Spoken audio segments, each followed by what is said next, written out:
So I was just detecting along, and something shiny caught my eye. What would you suspect that is? Let's poke it.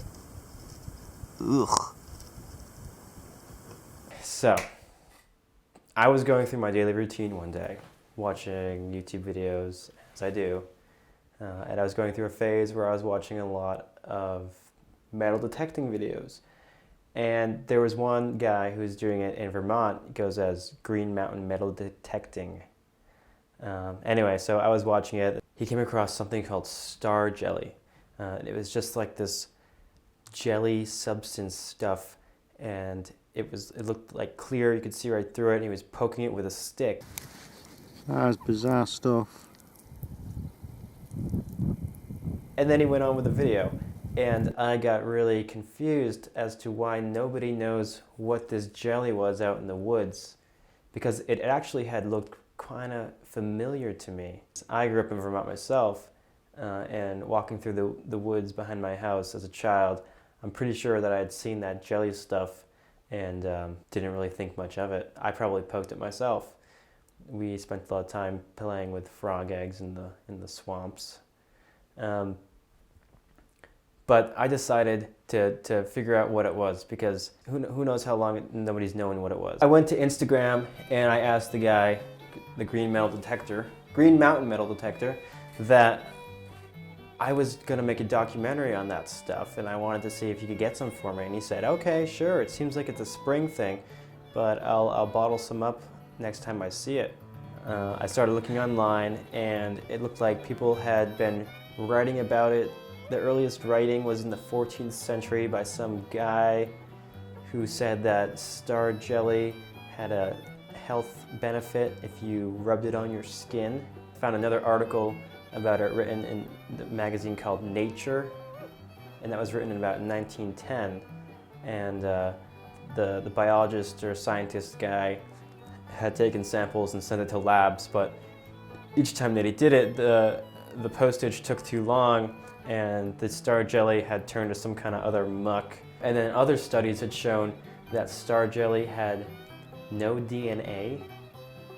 It was neither plant nor animal, and that was interesting.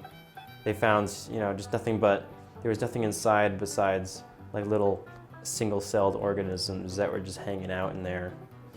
It seemed like it was the biggest issue in Scotland. And I guess I know a handful of people in Scotland, but I haven't called them up yet to ask them about star jelly. But maybe I should.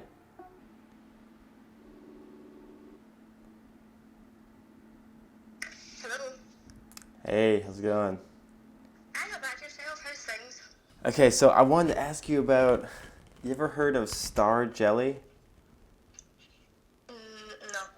You ever heard of people finding clear jelly stuff out in their yards and everything?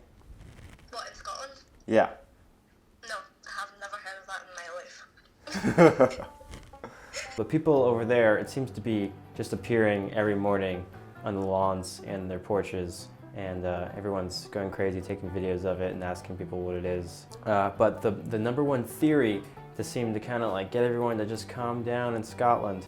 Did you touch it? Yeah, why? Dunno.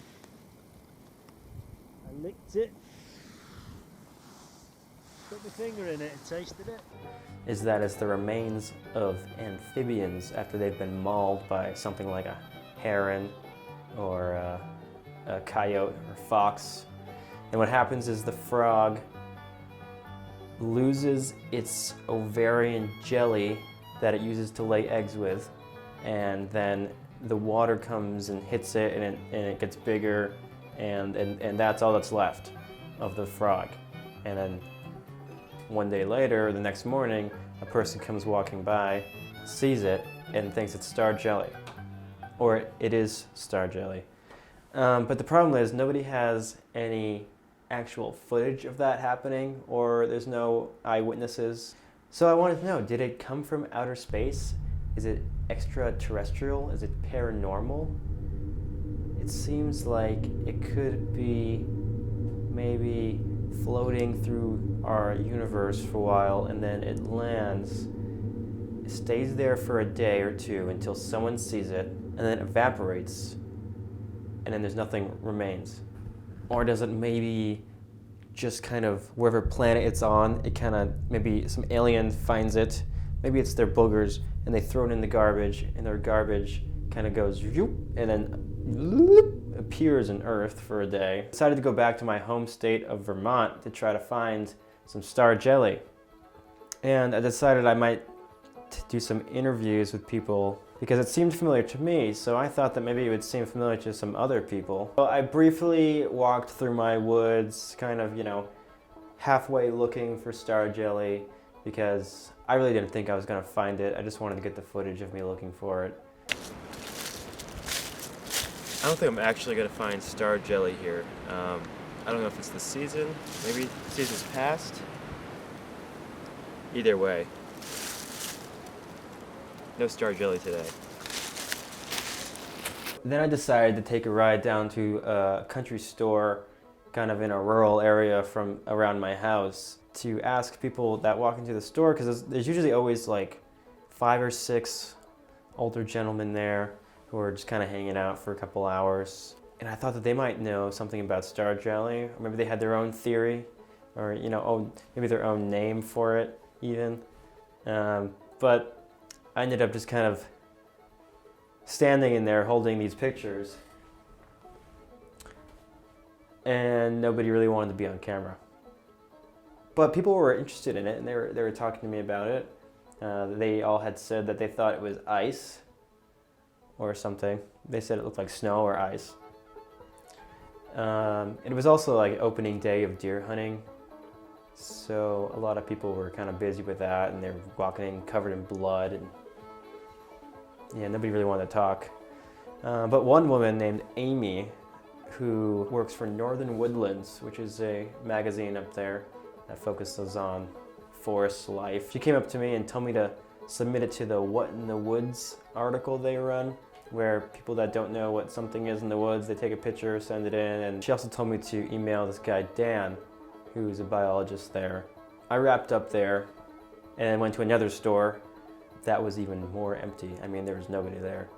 So I kind of stood there for a few minutes and then just kind of went home. It was getting dark. I emailed Dan, and he didn't know anything about it. He told me that all that he knew about star jelly he had found out in the previous 15 minutes before emailing me, after me emailing him about it. So he wasn't really interested in talking about it. He told me to reach out to the NAMA, also known as the North American Mycological Association, which is a group of biologists and things who study mushrooms. That just led me to a couple inactive Facebook groups, of which I'm still waiting to be accepted into, and a few unanswered emails. My conclusion has been that it's sort of a dead end. It could be amphibian oviducts. I'm gonna wait on the Green Mountain metal detecting guy. This spring, I'm gonna look for some more. You see, I'm gonna take it into a little jar and I'm gonna put it in a freezer. So hopefully that stops the degrading process, and I can send it to a lab, and maybe I'll just get the same answer that it's DNA-free jelly. Maybe I'll have to eat some to figure out what it does. Yeah, maybe this whole thing just ends in a big